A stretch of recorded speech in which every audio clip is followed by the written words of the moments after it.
Thank you for joining us on Radio Free Georgia's In Tune to Nature program. I'm host Carrie Freeman, along with co-host Melody Paris, coming to you in early January of 2025 from Atlanta in the Muskogee Creek Territory and former range of the Red Wolf in the foothills of the Appalachian Mountains.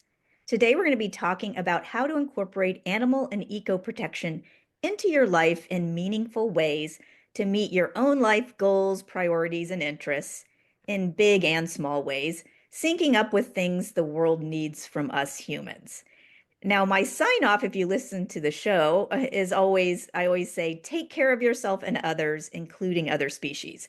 And I literally think that that is the meaning of life, like taking care of ourselves and others. So finding ways to do things that make our lives meaningful in ways that are not so anthropocentric, and we're not leaving other species out of our caretaking. And since the beginning of each new year is a time to reassess our own goals and priorities, it seems a good time to have an In Tune to Nature show that focused on our own personal growth and how it overlaps with efforts to help other species. And this is also a special show because it airs on the radio on our birthday, January 8th, as my co-host and friend Melody Paris and I share the same birthday. Just one of the many things we have in common. Welcome, Melody. Hi, Carrie. Hi, listeners. Yeah, And happy birthday. yeah, thank you. And happy birthday to you. Um, well, the agenda for the show today is that before we get to some exercises that our listeners can use to figure out their own path and some questions they can ask themselves, I thought we'd start by Melody, you and I sharing our own path towards incorporating animal and eco issues into our lives to see how our own stories might resonate with listeners or maybe spark some ideas. So, and for the listeners, it might be good for you to have a way to take notes during this show, and because it's going to be a longer show today. And if you listen to the podcast version, you can pause it at times to do some kind of self-reflection before we move on to the next topic. But first, Melody, I wanted to say if I was going to ask if you do New Year's resolutions, and can you share one of yours? Yeah, so I normally do, and I learned a long time ago that you have to incorporate. Maybe you told me some fun ones so that you're more likely to do them. So definitely working on some fun ones, but also thinking about the animals, and that's always obviously a big part of it because it's such a big part of my life and our lives. So one of the things I really want to focus on in 2025 is getting more involved in local politics or legislation. I've always been a little bit involved just through the animal rights group, Georgia Animal Rights and Protection, and through a friend of ours, John Eberhart, who runs the League of Humane Voters for Georgia. But I feel like, especially with our new changing political climate, that it's more important than ever to get involved locally. And that can be really daunting for people, but it's really not. There's an organizations here, like I mentioned, the Georgia League of Humane Voters, and they always need volunteers. And a lot of the legislation just goes by without us even knowing what's happening. So I just want to make sure that part of my focus is on that this year, just because of so many changes that will probably happen. Um, and then, as you know, I do some wildlife transport for one of our local organizations. So just wanting to make time to do more of that and possibly some training with wildlife if I can work that in this year. So those are, well, and of course, our Georgia Animal Rights and Protection Group, GARP, Yeah. looking at how we can get more activities going in 2025. After COVID, a lot of things went online and we kind of trickled off and into the more virtual world. So I think it's time, to start kind of refocusing, looking at even more physical activity. So those are kind of my big three so far as animals. Yes, I'm the faculty advisor for the Peace Club Animal Rights Group at Georgia State University, just a student group, but I'm also seeing the need to kind of re energize the group or think about new ways to revamp groups that got interrupted by the pandemic in terms of regularly meeting in person. So I think a lot of community groups are going to have to work on that. Additionally, I'm going to try to have an abundance mindset, although I've said this before and haven't been able to achieve it because I kind of sometimes have a scarcity mindset, but I'm thinking like related to time because Hmm. so much anxiety in our lives is like, oh, I don't have time. I'm so busy. I'm overwhelmed. I can't do that. This is too much. So if I changed my mindset to one that's more open or generous related to time or not as concerned about it, then I think that would um, I don't know, that would relieve stress in my life. And so I was kind of hoping I could do that. Um, so I think it's good. And then it's good to have some things on the list that are like mindset shifts or identity kind of oriented things. And then as an example, I have like you did some project oriented things where I need to move forward on my wildlife conservation book and try to get a publisher, do a book proposal and write some chapters. So, like trying to get people inspired to think more about caring for wildlife and incorporating that into our local politics, like that we're starting to care and think about like we can't have a good life as humans unless we also have a good community of healthy animal neighbors and human neighbors. So that's kind of what I was thinking about there. Now, you and I both make animal rights and environmentalism a big part of our lives and identities and consider ourselves part of a larger collective of people working in those movements. And we've done that for many decades. But Melody, what motivated you to first become involved in helping animals? Like, do you remember when you first got involved? Yeah, so there were some signs along the way, obviously. I mean, I always, even as a child, like loved animals. I think most children do, but Yeah, I never really wanted a baby doll for Christmas. I liked the stuffed animals. animals, yeah. So I think there were signs along the way. I had that desire in me to help animals. I didn't grow up in a place where I met uh, vegetarians or vegans or animal rights advocates. I didn't really have any kind of input in that way, but it was always in me to want to do that. And I remember the first thing that I ever read about animal rights, I was actually at the dentist's office waiting as a kid in the waiting room and happened to pick up some kind of magazine or pamphlet, and it talked about racehorses and how racehorses um, were abused, and they had to stand in buckets of ice water, and they were shot up with all kinds of um, things, to make them run faster, and Steroids and medicines and steroids and things like that, and the abuse and how they die and collapse and this and that. And it really stuck with me. I was a kid. I mean, I was like probably 13, 12 or 13. And I never forgot about it, but I didn't really have an outlet or a way. right. But then when I finished college and moved to Atlanta, I wanted to meet new people, so I went and decided I would go to a meeting called Friends of Yeah, Animals. that's where Yeah, we had that Friends of Animals group in the yeah, 90s in here. the 90s. Yeah. And I just thought, well, I like animals, so I'll go. And I did, and I met the people, super nice, but they showed a video of an animal, a cow being slaughtered for meat Yeah. consumption. And that was the turning point for me. I became vegetarian that day, became vegan later, but Oh, vegetarian that day. Had no idea what I was going to eat. I just thought, well, yeah. I don't know what this even means, but I know one thing, I'm not doing that anymore. So, but I think my point with this is that I found a community.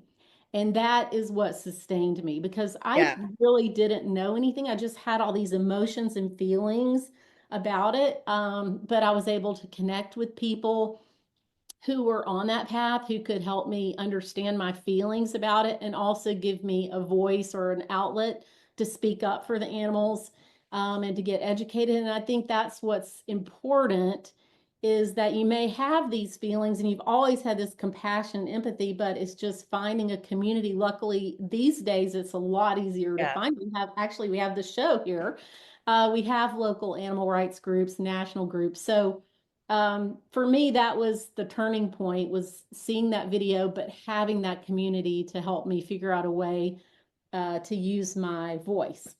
Yeah, I think that's making me think we need more high school kind of animal rights or Mhm. vegetarian or eco groups because I didn't have one in my high school. So it really wasn't until I got to college at University of Florida where there was a Students for the Ethical Treatment of Animals group and there was an environmental action group. That was the names of the groups that I was able to join. And that's when, yeah, I saw those undercover videos, and then you're just kind of shocked about everything that's going on with animal experimentation and the factory farms and in the circuses and stuff. And you're just like disgusted and so angry about it. Because I remember in high school, actually, my mom was making me remember that I used to write letters because this would have been in the 80s. I was writing handwritten letters to companies who were testing on animals. And when we were cleaning out their house to move, I found some of those because I would mimeograph them. They were like copied letters, but I would change maybe the title of the company. And then I got like a typed letter back from somebody, I don't know if it's Procter and Gamble or, somebody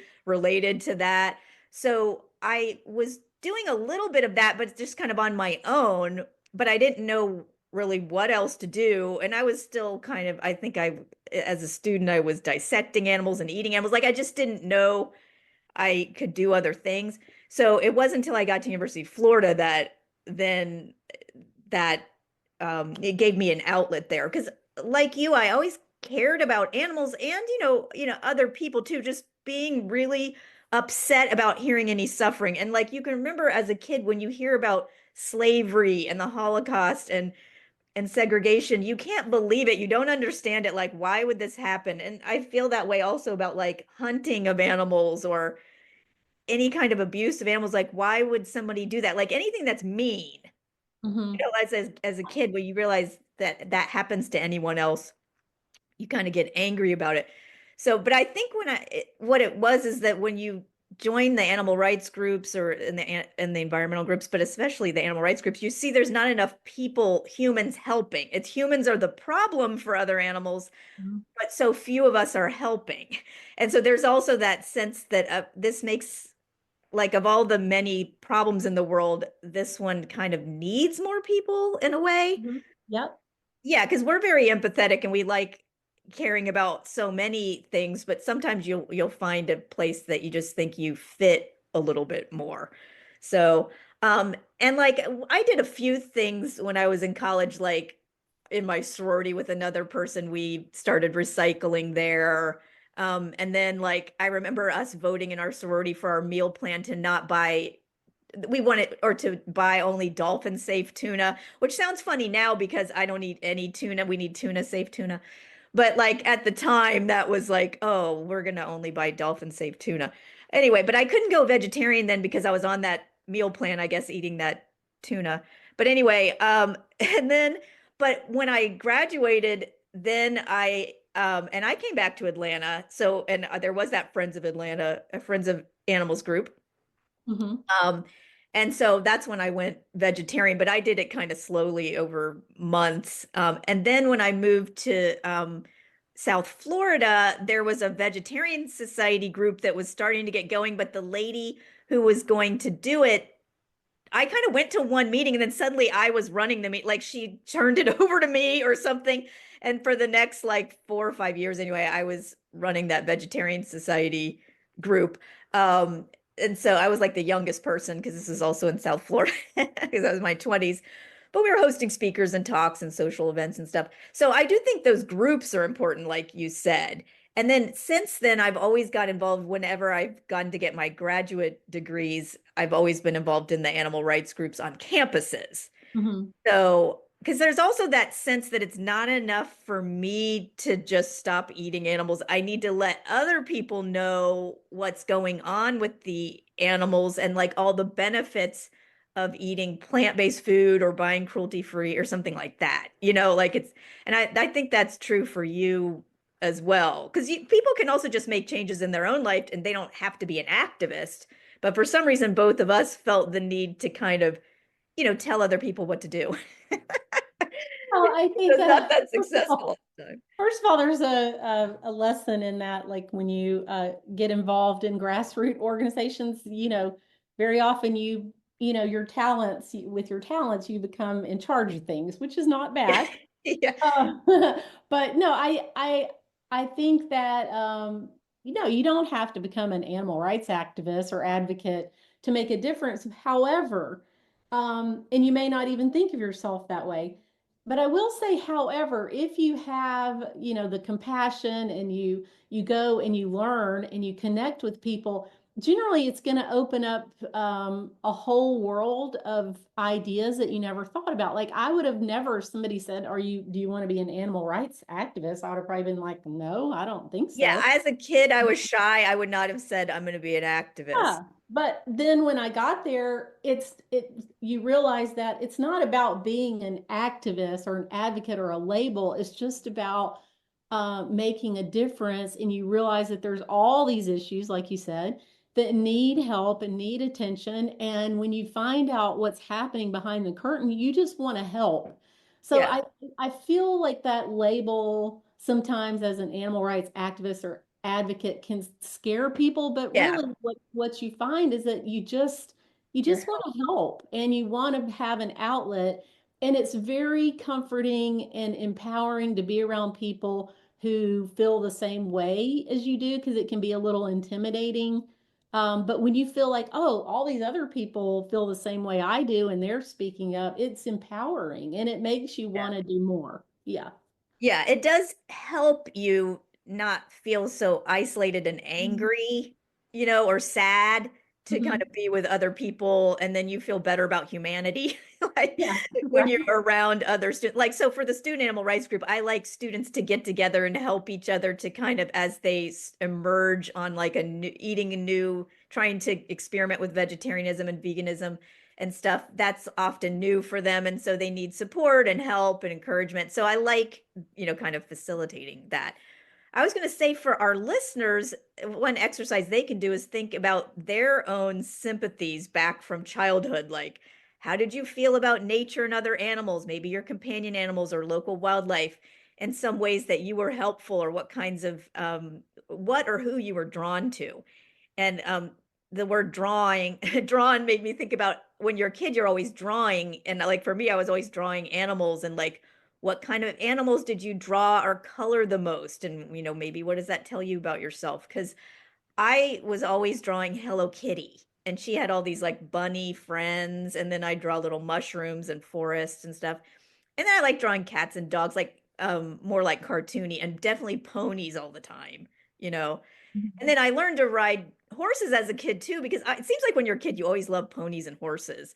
But then I realized horseback riding really wasn't for me, and I just wanted to admire the horses, kind of, but not ride on them. But I still get a positive feeling whenever I see Hello Kitty anywhere, or when I see horses. But I also get a positive feeling whenever I see Smurfette or Big Bird from Sesame Street, or Mhm. those Berenstein Bears in from those books when they lived in a tree. Because and even now I want to live in a tree house.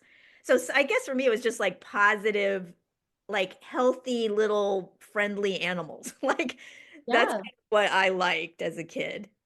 Did you used to draw, Melody?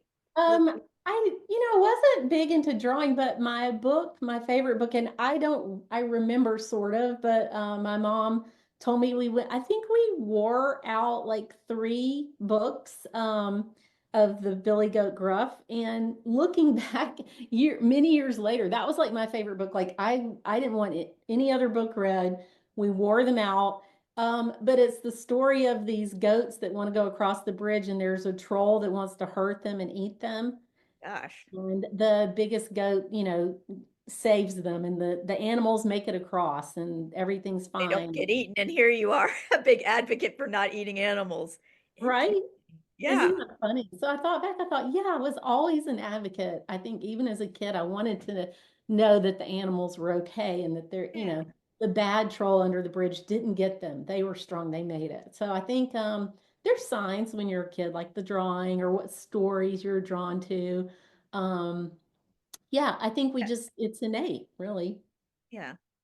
So moving into our adulthood, how did you find ways as as a working adult, with a job and everything, to Mhm. incorporate animal and eco issues into your life? Like, what kinds of things do you do on like a daily, weekly, monthly basis that you think, in addition to your full-time job, that you think are, just helping animals and nature?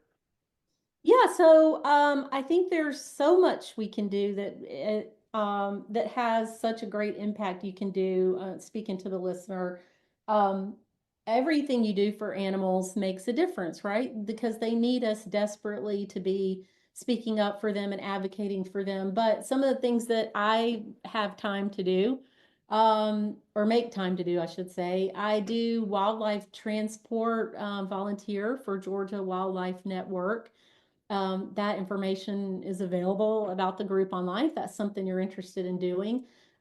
Because I believe it's like 70%, but don't quote me, could be higher, of wild animals don't survive after being injured because they don't make it to a wildlife rehab person or facility. So when I have time on the weekends, or even if I happen to be on the way home and I see there's a need, I might do transport for a wildlife animal that's been injured. Sometimes that involves capturing the animal, which I really enjoy the hands-on part of that. And So not that's everybody could do that. Like, I'm a little skittish about that kind of hands-on. So I think that's cool that you and also Rick, your partner, will do that. Like, will actually go out because you put yourself in a little bit of danger doing that, but you've never really been seriously hurt somehow. no, Maybe scratched a never. little, but yeah, Yeah, that's no, no. And you something can you're just willing to do. That's transport. good. Yeah, so that's the great thing about that organization and other organizations. You can choose what you want to do. You can just take the call for just a transport where you just go pick them up and put them in your, they're already contained, put them in the car and drive them to the next place. You never have to be hands-on. And that's kind of how I started out. And then I just kind of evolved into a little bit more hands-on. But so that's one thing I do. I also do volunteer work for Georgia Animal Rights and Protection. So assist with some things on that level. And then in my daily life, like in my community, I make sure we have a pretty active Facebook page for our community. And so there's always people with questions about wildlife, or maybe somebody posted that, oh my gosh, a coyote, I saw a coyote, they're terrified, so I try Like to in your make sure neighborhood community. in our Yeah. neighborhood to go in and give some information about the coyotes, some resources, and some resources for people so they don't feel afraid. They can understand that they're just our wild neighbors and we can coexist. But there's always something like there's geese that have fishing lines, so I may go try to help with that. So helping in your own community, educate people, because a lot of times people just don't know. And so if you educate yourself and then you can share the information, or even just refer them to an organization that can help them. I do try to make a point to look at those pages almost every day just to see if there's anything there. And then at work, in my corporate life, when we have events, I always try to incorporate a vegan option. Good. Sometimes I'm the person organizing the event, sometimes it's someone else, but just trying to make sure there's a vegan option for people to try. Or if it can Um, be all plant-based, sometimes we're able mhm. to do that too. I do that at the university if I can. Yeah, for sure. And then also, just trying to set a good example. Yeah, Um, at you work. know, yeah, at work and in my life, like just leaving animals off my plate, eating plant-based. That always comes up in almost every conversation you have somehow. I guess we humans are just very focused on, Everybody notices, yeah, like if you're at a restaurant for a work right? Yeah, and meeting or try to something, they support. notice what you're eating. Yeah. There's so many things we can do. I mean, you can just start trying to buy cruelty-free products.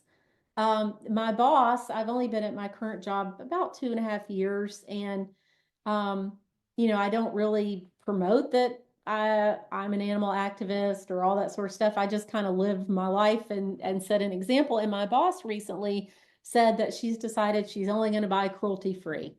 Oh, And that's yeah. just because of a conversation we had. So you do have much more impact in the world and on other people than you give yourself credit for.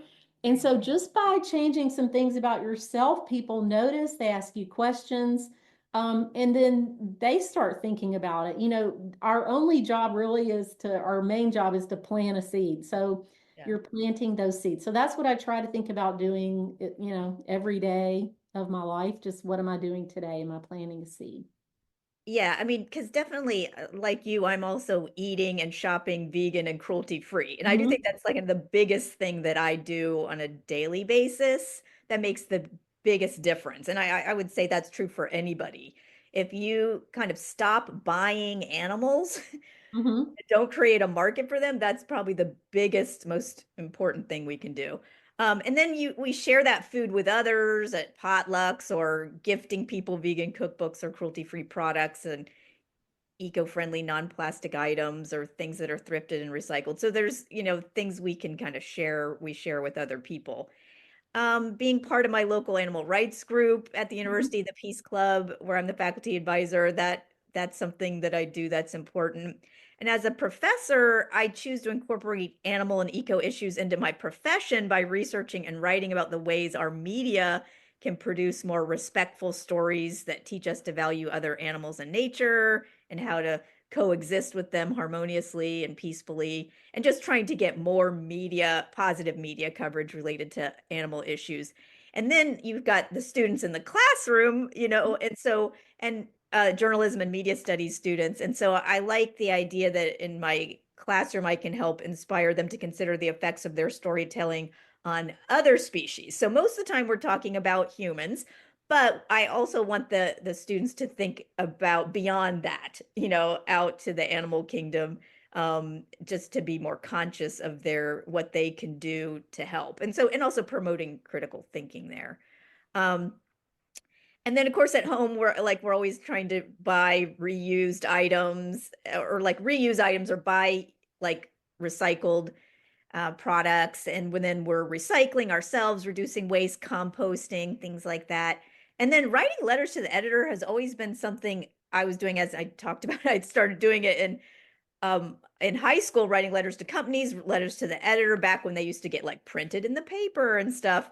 And now you can do a lot of those same things online, or you post on the social media sites of the companies or the news outlets, or you just do online actions and petitions. But I would say for my all my life, for decades, I've like every week, there probably hasn't been a week of my life where I haven't sent out a petition or some kind of like written constructive feedback to some influencer.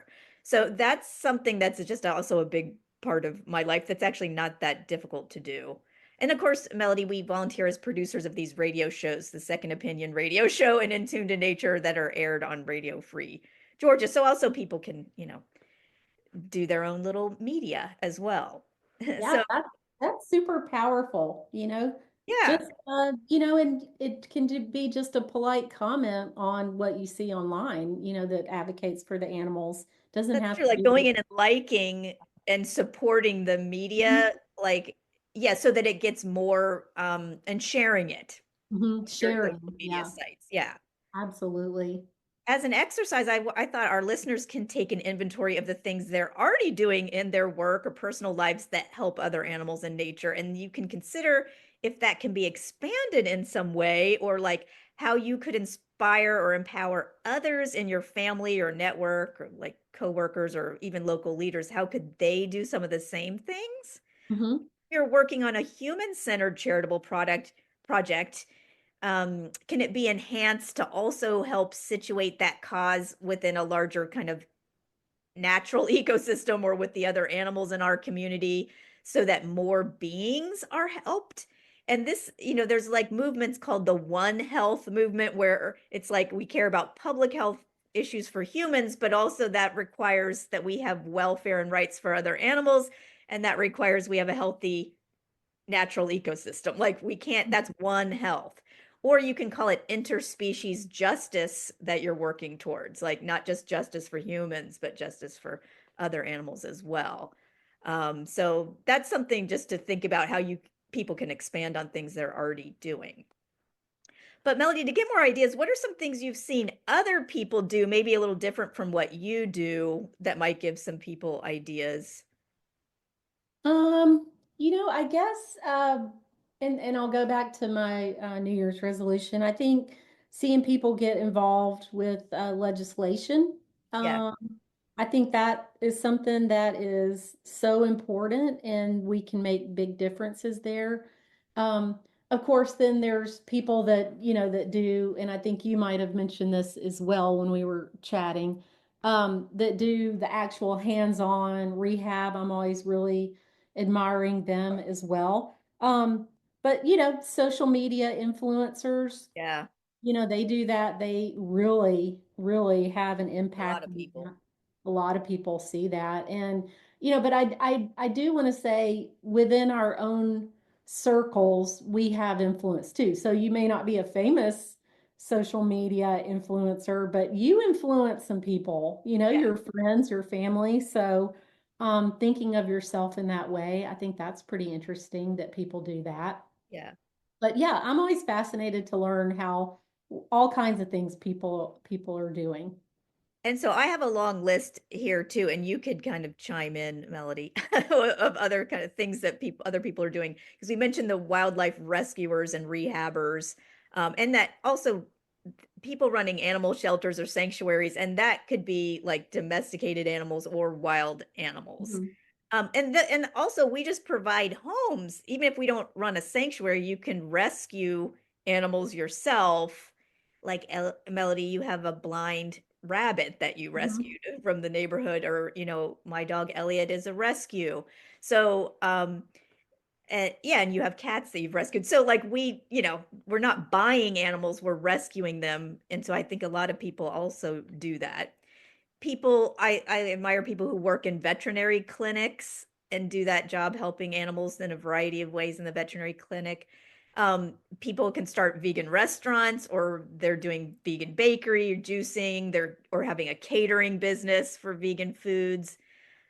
Yoga and cultivating peaceful mindsets, I think, also is promoting the kind of person that you want to be, like ecotherapy or eco psychology kind of things that get people in a more peaceful state of mind. Vegan fashion, like people that upcycle used clothing or innovate with like pleather or like, non-animal leathers and things like that. Getting politically active, like you mentioned, Melody, and that could be running for office, or it can be helping eco-friendly candidates get elected, or just working in government in some Mhm. way, using your skills in any way, kind of in a government agency. And merging social justice issues for humans with animal rights or environmental justice issues, or kind of ecofeminism, like our friend Christopher Eubanks did, when the animal rights activist here, and he's an African American male, and realized through animal rights activism that there was some special perspectives and issues that he had, and like ways that he had to work to make sure that he was safe, with from law enforcement when you do direct action or different kinds of things. And that gave him the idea to start Apex Advocacy, which is for people of color who are animal activists. So that's also a good, for any of our listeners who are people of color who are interested in joining a supportive group of BIPOC activists. So the Apex Animal Advocacy is kind of a good group. So, but it's just that Chris saw an opportunity through his unique perspective to do Mhm. something. And so I think that's what each of us also can do, finding out where are we situated. Or like if you're good at art, creating like eco-friendly or political art and media, including films, or books or writing, being a journalist for animals. Mhm. Or if you're a computer programmer, you could work on nonviolent video game design, um, where you're helping animals instead of killing them, or making computers more humane, or making AI more animal sensitive.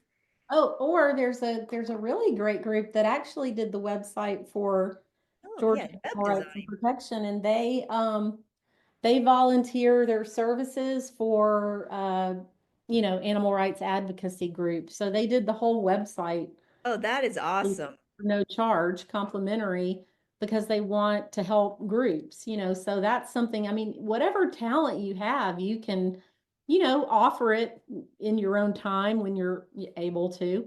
But yeah, if you've got talents, I mean, there's Yeah, groups that even always if it's need you. accounting or Oh, fundraising absolutely. or like it doesn't have to be even like working with animals. Or if you're good with woodworking, you could be building fences or birdhouses or like whatever it is, if An you attorney or oh, definitely legal attorney. Yeah. services, Yeah. right?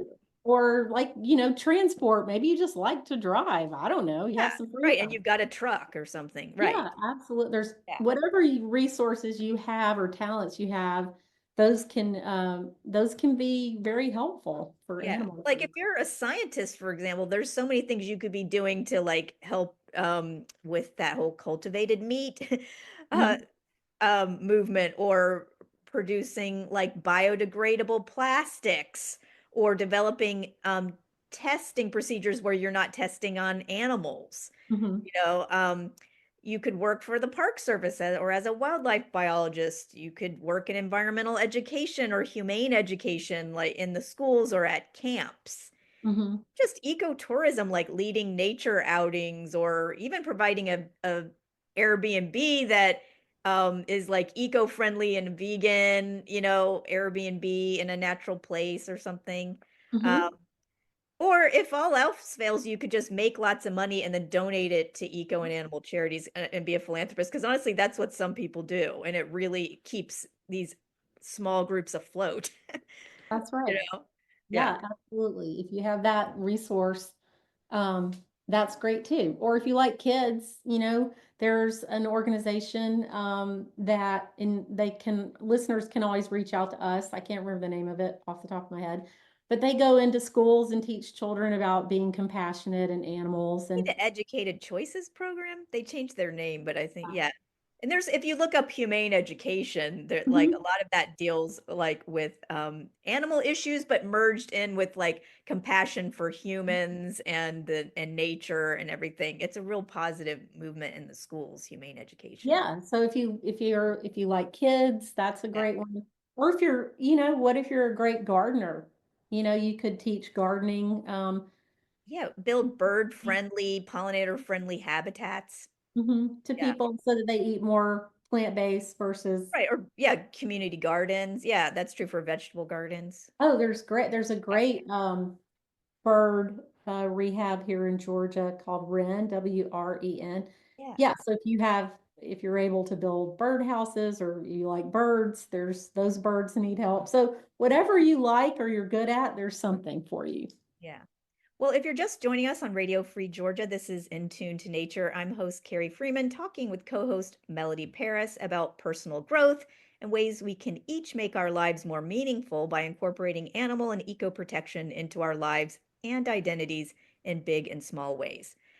So this part of the show, I wanted to talk about how do we each come to the conclusion about what is natural to us and what we personally like to do, like what are our special gifts and talents and interests, and how can that be applied to helping other species. So I'm going to bring in kind of some other personal help, like personal growth books that I've read.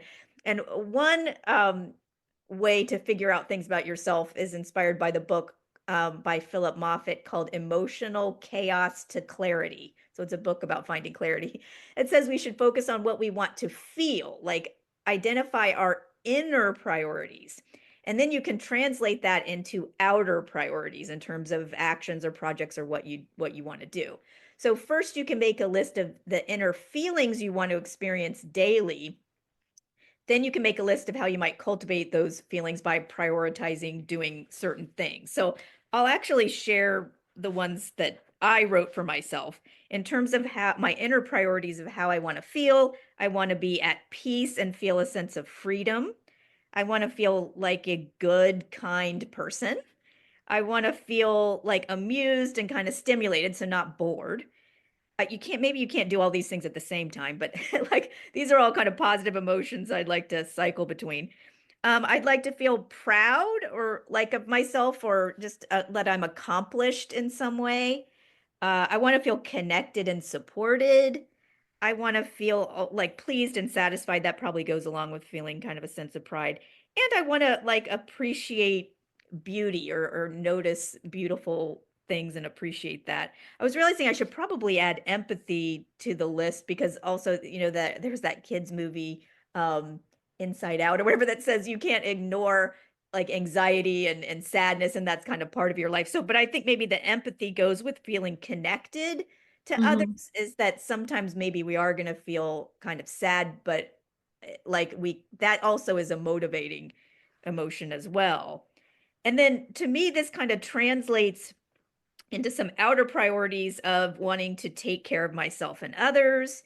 I want to be lighthearted. I want to be creative. I want to be influential, like in eco and animal protection, or make a difference in some way. I want to explore beautiful places, like natural places where wildlife live, enjoy food and experiences and the beauty around me. So, taking care, creating, influencing, exploring, appreciating, those are kind of some of the things that come that I think will give me those kinds of feelings I want. So then I can take those things about being creative or influential or enjoying experiencing things or taking care and like apply it to the animal realm or the environmental realm. So, Melody, I don't know if any of those things kind of sparked something for you in terms of like feelings that you desire in your life. Like if um, are there any of those feelings that kind of um, resonated with you? Yeah, I definitely when you said connected, I think that I want to feel connected to other people that have Yeah. share the same values. Um, I like to feel exhilarated and accomplished, so I Yeah. get a real thrill and a lot of joy out of like hands-on, like Yes. completing a project, like whether it's putting together the parade for, GARP for the animal rights parade, animal rights float for the parade, or it's actually like being able to capture the injured animal and get him or her some help. I like the hands, I like that exhilaration. So I want to feel like I'm doing something. I like that feeling, but I also want to feel compassionate and peaceful, and have some moments of peace where I feel calm. Um, but those are my main things. I want to feel like accomplished and connected, I guess. Yeah. I really do. Right. Like once you start making this list of inner priorities, it kind of keeps getting a little bit longer. Like I Yeah. added appreciation of beauty kind of at the end, just because that also is something like looking at the birds and hearing the birds, like that is something that makes us happy. And Mm-hmm. and that's part of the peacefulness is like when you get to see other animals living their lives, even though, there's some struggles that they have and there's some predation. So not everything's totally peaceful, but just feeling like the animals are healthy in your community or people have what they need in your community makes you feel at peace and good. And when you can help make that right Mm-hmm. for other animals, or if they are injured, you help them, then that brings you that peace again. Mm-hmm. So, yeah, so I thought that was kind of a useful exercise from that Philip Moffat book. And there's another influential book that was by Greg McKeown. McKeown, I'm not sure how to pronounce his name. It's called Essentialism, the Disciplined Pursuit of Less. So it's a book on essentialism. So in order to find what's most essential to us, we can make a list of three things or answer three main questions about maybe what we want to focus on in life. So first, you make a list of what excites or inspires me. Second, what am I good at doing? Like, what are my talents? And third, what meets a need in the world? So, what excites or inspires me? What am I good at doing? What needs are out there in the world? And I did this exercise and then I like wrote them all out and I made like a pretty long list actually. Um, but then I also did this extra thing with it where I wrote each thing on a little color coded strip of paper. Like I separated out each item, or you can put them in three different bags. And then you could do a little experiment where you pull one thing out of the I'm good at bag, I like to do bag, and what the world needs bag. And then just like kind of see what comes out of there. Because usually it doesn't actually make sense or something like like, oh, it says like, oh, I like antiquing, I'm good at talking too fast, and I want to help my family. And it's like, well, that I can't put those together really because nobody wants me to have a, unpopular podcast about antiquing. Like that's not going to make money to help put my nephew through college. So anyway, sometimes it doesn't work out, but it does help you think outside the box. But like if I look at the first ones on the list, they're a little bit more grand, but like what excites me? Standing up for the vulnerable or the exploited. And what am I particularly talented at? Writing persuasive essays on issues. So, like, I do write a lot. And then what makes a significant need meets a significant need in the world, saving species in wild spaces. So, also, I'm writing a book right now on wildlife coexistence. So, that's an example of putting those things together. But like if I go further down the list, I also have like I like playing board games or like party type games with other people. That's fun. And then I'm good at designing, and the world has like a extinction problem. So maybe I should design a board game about like saving species or something, Cool. Yeah. and I'm not doing that right now, but like at some point in my life, maybe I will do that and use like eco-friendly materials or have it also donate to charity, the profits or something. Uh, Hmm. so those are kind of some ideas. And you could also like team up with other people because sometimes we don't have all the skills, but we have some of them. And so you could work as a team with your family to help on something. So anyway, so I think this is like a good exercise. I also want to say I also made a list of things I don't like, and that's always fun. I love writing down things I don't like, which is a really long list. My dog also has like a long list of things he doesn't like, which is like the New Year's Eve fireworks. Right. I don't Anyway, like those either. but I want to just point that out too, because you shouldn't also be pressured into doing things that you don't enjoy, even if it is good for different causes. I'm not saying you shouldn't sometimes be uncomfortable to do things that are important, but I think you're going to get burned out or you're going to quit if like someone's forcing you to go do direct action in a protest or like to physically go out and rescue animals and you're scared or like then maybe that's not for you and you need to be writing letters or educating or something else or making movies. So just pay attention to things you don't like as well as what you do like. So, and Melody, when I was doing these lists, can you see some things that you're currently doing that are a blend of things that excite you, that you're good at, and that like meet a need in the world? Yeah, yeah, definitely. But I will say, I Your just wildlife rescue does that, yeah, like what for you were sure. saying. But I just love this exercise so much because it really helps you break through kind of being stuck mentally. Like, a lot of times you're like, oh, what should I do with my life? I don't know. Yeah. This is really such a great exercise because it's so, it kind of breaks it down into such easy little things. Like putting a list together is so easy, but then when you pull them all together, it's almost like a really fun brainstorming exercise that I think I could use at work. So I might steal Yeah. this because you could do it with any kind of questions in your life, and this is such an important one. So I really love it. And yeah, I think for me, what excites me is hands-on and organizing events, which is what I've done a lot in my career in marketing. Um, and kind of putting that whole project together and seeing it happen. So that excites me. And I do that through Georgia Animal Rights and Protection and through just other, I've found an outlet to do that, putting together projects and volunteer projects and things like that. And wait, what's the third one? Oh, well, like meeting a need in the world, what you're good at Oh, and what I'm good what at. Okay. excites you. Yeah. So what excites me is hands-on and organizing. I am pretty good at that just because I've been doing it for a very long time, for large events, for work, Yeah. and volunteer. And there's definitely a need for that. Right. So, as you mentioned, like there's always a desperate need for more humans to get involved in Right. advocacy for animals. So a lot of times, and I wish I could do more, but we all have to make a living and stuff. So if you're good at that, there's definitely a need for that. Organizations always need somebody to take on events and put together projects. So I think that would I was be a going to ask you, Melody, too, like if you were just gonna pick a few things that you think the world especially needs that now at this point in human history that relates to the kind of the animal and eco protection, what do you think are some of the greatest needs? Mhm. Well, I think education, people need to understand. So the education awareness part of it, Okay.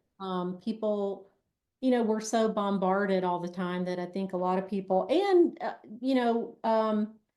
corporations and organizations that exploit animals are really, really good at keeping it out of sight. So, just getting the awareness out there like we do on the radio show and then in our personal lives, there just really needs to be um, more people who are willing to kind of help spread the information, educate, and lead by example. Just that's what I think. I mean, I think you make such a huge impact on people if you're doing the things. If you're saying, hey, no, I'm not going to go to the circus. I don't believe in exploiting animals. That's really not for me. So I'm going to pass on that one. You don't have to accuse people or make them feel uncomfortable. You can just always, lead by example and say, that's not something I feel comfortable with. Yeah. You can order the plant-based meal. So I think and people will naturally ask you why. So just because they're curious. So I think just awareness, education, and leading by example. I like that.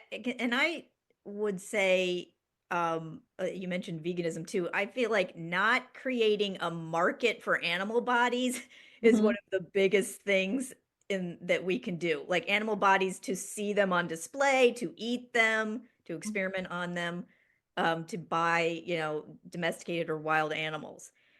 Not producing plastic or not using plastic because it's hurting and killing so many animals worldwide. um, that's a major issue we need to solve.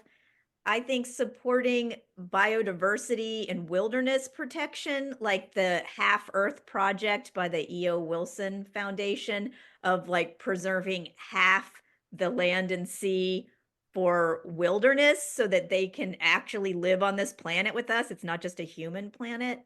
Uh, Hmm.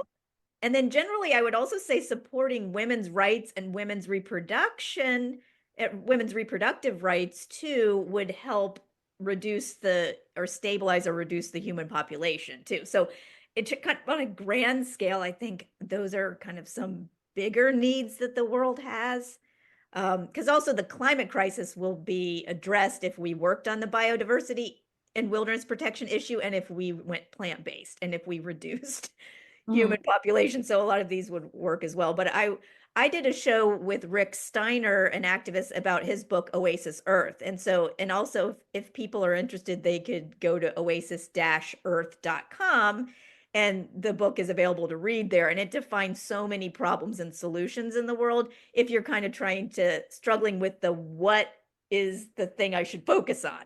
Yeah. Pick the needs that are out there that interest you the most, that have a great urgency to them, and then put your talents and interests kind of, with that. Hmm. Yeah. Yeah. And I know we're kind of running tight on time for the radio show, so I think I might add some extra elements here that'll be in the podcast version. So another exercise that I have my students do is to have them think about their legacy and what they want their colleagues to say about them when they retire. Or you could do this exercise to say, like, in my eulogy after I die or transition. Like right now, currently, we see everyone talking about the major contributions and the good work of Jimmy Carter and Rosalind Carter, who recently died. And just, okay, we can't all get you can't all be president or get a Nobel Peace Prize, but some of the same adjectives about being a kind and generous and giving person could be applied to us as well. So, Hmm. from a virtue ethics perspective, we can also ask what are the virtues that you want people to use to describe you based on your life? And then how could you start to embody those virtues today to earn that legacy? And my students kind of like doing this one. So it's like if you want to be kind, trustworthy, generous, wise, fair, innovative, respectful, think about how those virtues can be applied by you, not just towards fellow humans, but towards fellow animal species. in general, I think if we can think biocentrically rather than anthropocentrically, so if you're thinking about life and ecosystems and not just humans, if you can find ways to do that every day and display your character um, uh, towards others about being conscientious toward other animals and nature and more humble as an earthling, if you can demonstrate that in your networks, like you talked about, Melody, that they see that when you make a decision, it isn't just based on how it affects humans, but how it affects lots of other species, that is going to show other people that that's important too. Hmm. So in this case, this is an example of kind of changing your identity. Instead of saying, I have a list of things I want to do, it's like, I have a list of things I want to be, Hmm. and that could help animals. Because in my Human Animal Earthling Identity book, there's a list of virtues that I identify that are character traits that someone who identifies as a member of the human race and as part of the animal kingdom and part of an earthling, a species in this world, a very kind of inclusive identity and bigger community. These are the kinds of virtues that they would embody. So I'll just read them and people could consider how they could cultivate these virtues in their life. I have the virtues listed alphabetically, but so 20 virtues to embody as a human animal earthling. You could be accountable, caring, compassionate, committed, cooperative, courageous, fair, giving, honest and authentic, humble, humorous, a person of integrity, open minded, peaceful, prudent, respectful, responsible, trustworthy, understanding, and wise. So, um, and then again, you try to apply that not just to humans, but to other species as well. Melody, were there any virtues there that stand out to you that you'd like to have the world see more of in Yeah, the humanity? main one is open-minded. I think Yeah. it's unless we can open our minds and become more inclusive to other people and other animals, we're going to have a hard time getting to those other things. It's hard to be, you know, all those other things if you're leaving people out or you're excluding animals, because we're all connected. So I think the open mind and just giving yourself permission to speak up, I think that's what stops a lot of people. Maybe they do have these thoughts, but they're like, well, I'm not an expert. I don't really know. No, give yourself permission to be open-minded, to speak up for others, to include others. You That's why I can have do courageous on the list Yeah, too. be courageous. Yeah, You give because yourself permission to do yeah, that. And being open-minded is courageous. Yeah, yeah. for sure. I like that. And then part of that maybe goes along with being humble too, because Hmm. I just think that's humility is important for human species to have, considering how much power we have over other species right now. And so we have to be more humble about the fact that that power is destroying ourselves and others, and that it doesn't make us better. It maybe makes us more dangerous. And there's things that other animals are doing that we should be emulating. We shouldn't see them as like less than us, because they're not like building all these roads and skyscrapers or weapons and things, that they're actually protecting and regenerating the earth, like, so we should be appreciating them. So yeah, just that humility, I think, maybe goes along with that open-mindedness in terms of appreciating real diversity in the world. And I like that. And it reminds me of, I just saw on community Facebook page, something came up again about the coyotes, and somebody commented because we've had foxes in the neighborhood too. They put more foxes, less coyotes, please. And I thought, well, that's not really how the world works, but also, Just like I who you like, there should be more right? of. Or So like, you we only want the beautiful birds. We don't want the ugly birds or something. Like, Right. It that's was not like how putting in an nature order works. at a restaurant, like, well, this what is what entertains me and what I like. And I've placed more value on foxes because they're cute than coyotes. And it goes back to that being humble and being Yeah. open-minded to the idea that we are just another animal and that that's we need to include them in our compassion, our empathy, and just, demonizing one species over another or one group of people over another.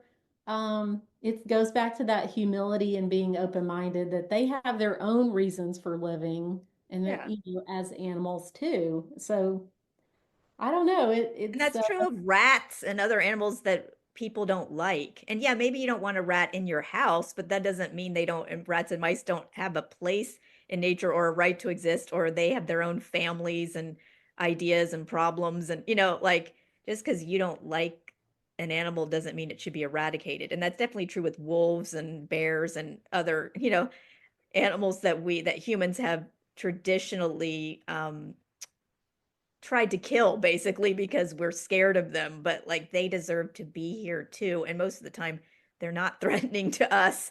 We just want to be kind of in charge all the time. So change that's a part of, yeah, changing your mindset towards how you see kind of other animals.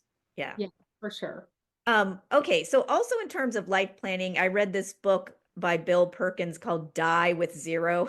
And Die with Zero had me thinking about timing and phases in life and what makes most sense to do when, so you can make the best use of your time on Earth. And the book had me making a list of things I could be doing each decade in my life. And you can consider how your contributions and efforts for helping animals and eco and social justice causes might shift, like difference from when you're in school versus if you're a parent and you have kids versus when the kids move out versus when you retire versus maybe if you've lost your mobility. Like there's different things and different phases of your life that make more sense for you to do perhaps at different times or different opportunities. So, um, there's still plenty of things you can contribute, even if some of your body or its functions have changed over time. Maybe you have more time as a resource, or maybe you have more financial resources later in life than you did as a child. And so that can kind of help open up some opportunities there. So I think that's kind of something that people can be thinking about, um, what they can do at different parts of their lives. And we're going to be wrapping up, Melody, but is there something that makes you think about maybe how your animal advocacy might evolve over time? Yeah, I think it's going to always evolve and change depending on, what my resources are and also just my interest. But I think it's just making the commitment uh, to do something, anything. I have a quote and it's actually on my desk and it says, "Life begins at the end of your comfort zone." Mm. That was, I think it's Neil Donald Walsh, whatever. And I think that's true through your entire life. Whatever once you get comfortable, try to push a little bit, further and see what else you can give or what you can contribute. So that keeps life interesting. I think it keeps us engaged. And so that's what I hope I continue to do, Yeah, regardless of what resources I have. that's a good example of, like, instead of making necessarily a list of things you're going to do at each phase, Mhm. like I was doing, like, oh, I'll travel and I'll do this, or I'll do more writing at this point in my life, or be into ecotourism when I have the time for that. Just even like you're doing, to say, I'm gonna, whatever stage I'm at, I'm gonna push myself a little bit to Mhm. do a little bit more than I think I could, or be a little more influential than I thought I could be. And if you just had that, that would answer, these questions. Mhm. Yeah. Yeah. Well, that's the end of our show, but I want to thank you, Melody Paris, for talking with me on our Radio Free Georgia In Tune to Nature program. Thanks for being an inspiration and a role model to others for how you can make helping other animals and our environment a part of your daily life. Same to you. Thanks. And to our listeners, thank you for tuning in to In Tune to Nature, broadcasting every Wednesday at 6:30 p.m. Eastern Time, online at wrfg.org and on Atlanta radio station 89.3 FM. We post action items, news, and podcasts on the show's website, facebook.com, In Tune to Nature. And you can reach me at my email, which is carrie@wrfg.org, and Carrie is spelled Carrie. The views and opinions expressed on this show do not necessarily reflect those of WRFG, its board, staff, or volunteers. I'm one of those volunteers. I'm host Carrie Freeman, asking you to please support independent, non-commercial media like Radio Free Georgia by donating at wrfg.org. And remember to take care of yourself and others, including other species, and work this caretaking into your New Year's resolutions and your life plan. Thank you for listening. Cheers. Bye.